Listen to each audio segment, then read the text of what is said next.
मंडळी, स्वागत आहे तुमचं पुन्हा एकदा ईशा काका किचन मध्ये एका नवीन पदार्थासोबत। आज आपण पदार्थ जो करणार आहे मंडळी, त्याचं नाव ऐकल्या तोंडाला पाणी सुटते, म्हणजे मिसळ।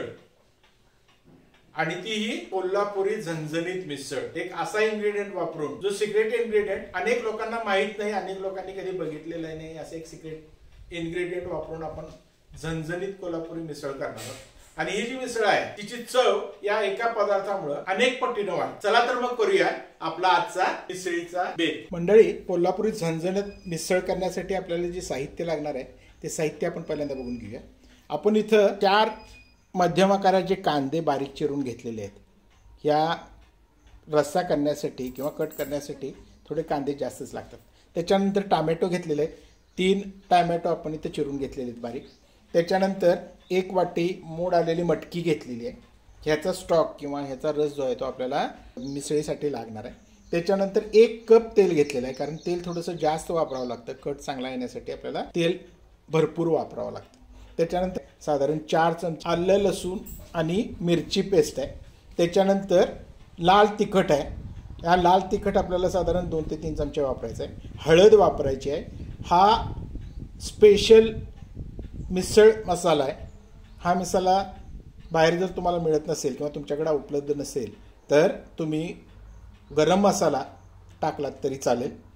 त्याच्यानंतर हा मसाला आमचा स्वतःचा केलेला आहे। त्याच्यानंतर थोडी तमालपत्र लागतील, उकडलेले 2 बटाटे लागतील भाजी करण्यासाठी। त्याच्यानंतर सर्वात महत्त्वाची गोष्ट म्हणजे आपला जो सिक्रेट इन्ग्रेडियंट मी म्हटलं होतं, तो सिक्रेट इन्ग्रेडियंट म्हणजे करडई। करडई जे असतात ते आदल्या दिवशी पाण्यामध्ये भिजत घालायचे।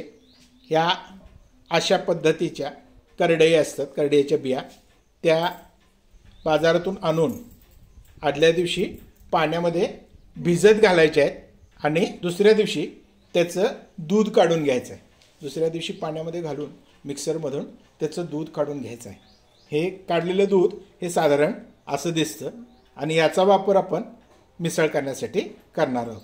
याच्यामुळं मिसळीच्या कटाला एक तेलकट मस्त असं कट येतो आणि त्याची चव सुद्धा फार सुंदर लागते। त्याच्यानंतर मिसळ करण्यासाठी आपण इथं शेव चिवडा घेतलेला आहे। कोल्हापुरी मिसळ म्हटलं की ती त्याच्यामध्ये काही वैशिष्ट्य आहेत। कोल्हापुरी मिसळीमध्ये फरसाण सहसा वापरला जात नाही, शेव चिवडाच वापरला जातो। आणि हा जो ब्रेड आहे तो सुद्धा या पद्धतीचा ब्रेडच मिसळीसाठी कोल्हापूरमध्ये वापरला जातो। हे झालं आपलं साहित्य। चला तर आता आपण कृती बघूया। आता मित्रांनो, सर्वप्रथम आपण गॅस लावून घेतलेला आहे आणि मटकीचे मोड जे आहेत ती शिजवून घेऊया। ती शिजवण्यासाठी यात थोडंसं तेल घेऊ भांड्यामध्ये। तेल गरम झालं की त्याच्यामध्ये थोडा कांदा टाकू।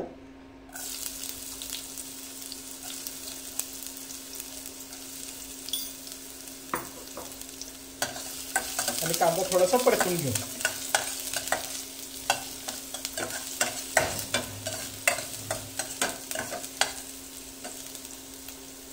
हा कांदा परतल्यानंतर आपला कांदा परतून झालेला आहे। याच्यामध्ये आपण 1 चमचा आलं लसणाची पेस्ट घालूया आणि या आलं लसणीचा कच्चा वास जाईपर्यंत थोडी परतून घेऊया। या पद्धतीनं आलं लसणाचा कच्चा वास पूर्ण गेला पाहिजे, तिथपर्यंत ते परतून घ्यायचं आहे। आलं लसूण आपलं भाजलेलं आहे चांगलं। त्याच्यामध्ये अर्धा चमचा हळद घालून आणि चवीनुसार मीठ घालून हे आपल्याला परतून घ्यायचं आहे। आणि याच्यामध्ये लगेच मटकी घालून हे थोडंसं परतून घ्यायचं आणि थोडा वेळ झाकून ठेवायचं। या पद्धतीने मटकी थोडीशी परतून घ्यायची आणि जराशी झाकून ठेवायची थोडा वेळ। आता आपल्या मटकीला थोडं परतून घेतलेलं आहे आणि त्यामध्येच आपण गरम पाणी घालून घेऊ आणि या मटकीचा स्टॉक काढून घेऊ। अशा पद्धतीने त्याच्यामध्ये गरम पाणी घालायचं आहे आणि या मटकीचा स्टॉक आपल्याला काढून घ्यायचा आहे आणि ही मटकी आता झाकून आपण चांगली शिजवून घेऊया। आता मंडळी आपल्या मिसळीच्या महत्त्वाच्या पार्टला आपली सुरुवात झालेली आहे। आपण आता मिसळीचा कटाचा मसाला करून घेऊ। इथं आपण एक कढई ठेवलेली आहे गरम करण्यासाठी आणि त्याच्यामध्ये 1 कप तेल घालून घेऊया। हे तेल चांगलं गरम झाल्यानंतर या तेलाला चांगलं गरम होऊन देऊया आणि मग पुढची क्रिया करूया। आता आपलं तेल चांगलं गरम झालेलं आहे, त्याच्यामध्ये 2-3 तमालपत्र टाकून घेऊ आणि आपण जो घेतलेला कांदा आहे तो कांदा टाकून घेऊ आणि हा कांदा मंद आचेवर गुलाबी होईपर्यंत चांगला परतून घ्यायचा आहे। मिसळीच्या कटामध्ये किंवा रस्स्यामध्ये त्या कांद्यापासून तयार होणारा कटच वापरला जातो आणि त्याचाच कट तयार होतो, त्यामुळे कांद्याची क्वांटिटी या पदार्थामध्ये थोडी जास्तच घेतली जाते। या पद्धतीने कांदा चांगला मंद आचेवर आपण भाजून घ्यायचा आहे। मित्रांनो, आता हा आपला कांदा 5-7 मिनिटं चांगला परतून झालेला आहे। ह्या स्टेजमध्ये आपण ह्याच्यामध्ये आलं लसूण पेस्ट घालून घ्यायची आहे। आलं लसूण पेस्ट त्याच्याबरोबर कांद्याबरोबर चांगली भाजून घ्यायची आहे।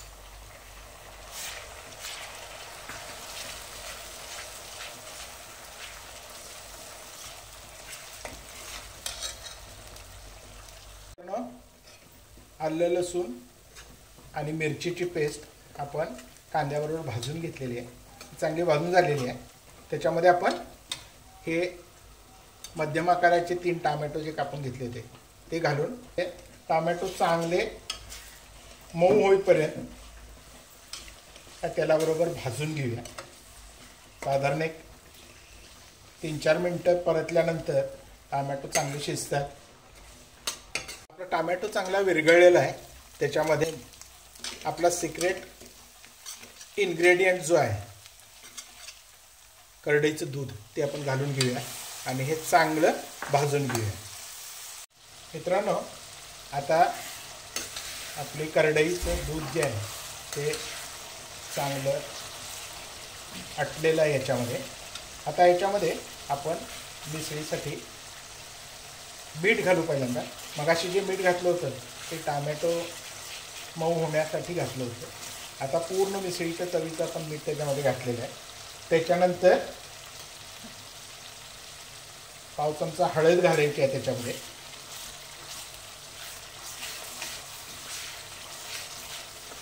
आणि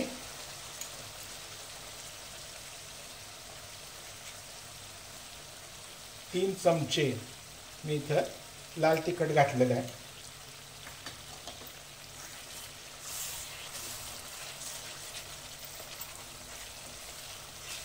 लाल तिखट घातल्यानंतर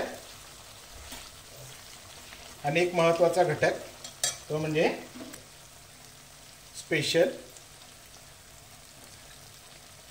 मसाला 2 चमचे आपण स्पेशल मिसळ मसाला घातलेला आहे। आणि आता करडई सहजासहजी मार्केटमध्ये उपलब्ध होती, पण तुम्हाला जर मिळत नसेल तर करडई न वापरता सुद्धा ह्या मिसळीची चव तेवढीच छान लागते। आणि मिसळ मसाला जरी तुमच्याकडे नसेल तरी सुद्धा तुम्ही तुमच्या घरगुती इतर कुठलाही मसाला वापरून जरी ही मिसळ केली तर ती तेवढीच स्वादिष्ट आणि चविष्ट लागते। मित्रांनो, हा आपण जो मटकीचा स्टॉक काढलेला होता तो स्टॉक आता त्याच्यामध्ये घालून घ्यायचा आहे आणि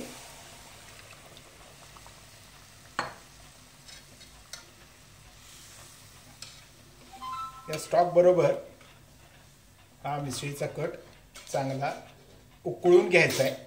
आणि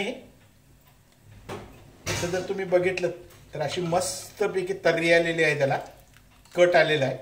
आणि हा जो घट्ट कट येतो तो प्रामुख्याने आपण घातलेल्या करडईमुळे आलेला असतो।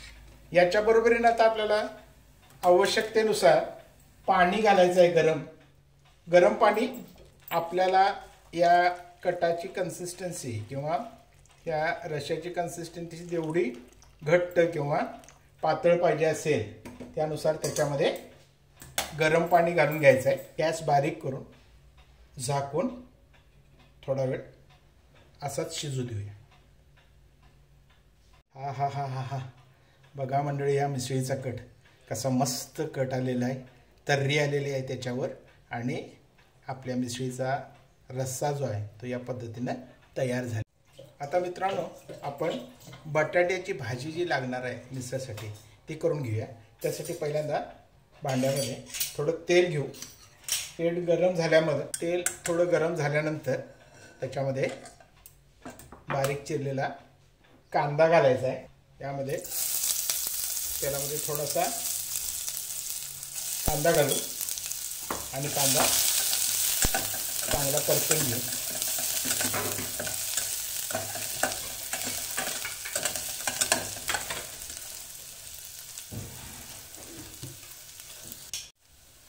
कांदा थोडा मऊ झाल्यानंतर त्याच्यामध्ये आपण थोडीशी हळद घालून घेणार आहोत.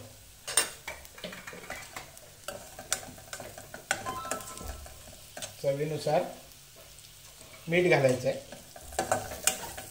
आणि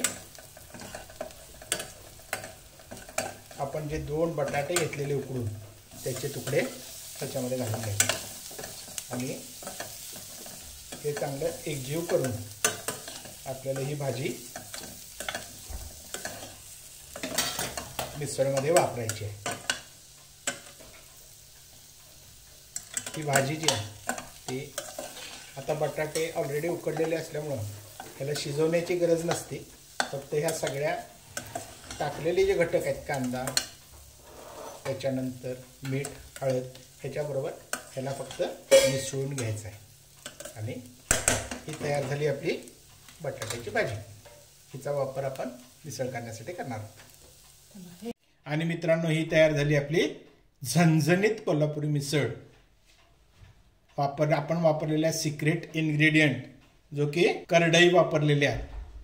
या करडईच्या वापरामुळे आपला जो कट तयार झालेला आहे मिसळीचा तो चांगला झणझणीत कट तयार झालेला आहे. त्याला एक चांगली तर्री आलेली आहे आणि ही रेसिपी तुम्ही नक्की करून बघा. ही तुम्हाला नक्की आवडेल. आवडली तर आपल्या सर्व मित्रमैत्रिणींना शेअर करायला विसरू नका. या चॅनलला सबस्क्राईब करायला विसरू नका आणि आम्हाला एक लाईक नक्की द्या. धन्यवाद.